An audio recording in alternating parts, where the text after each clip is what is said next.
In this video, I'm going to show you how you can disable message previews in Microsoft Teams.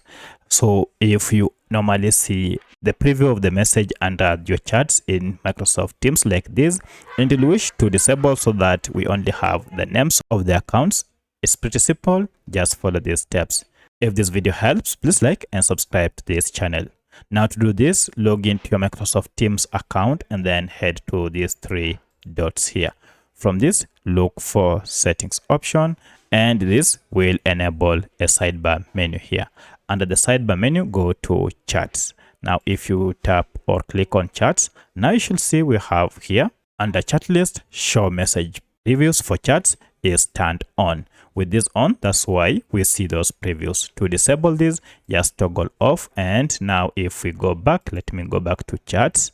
Now look at that. We no longer have the previews. We only have the names of the accounts. So that's how you can disable message previews on Microsoft Teams.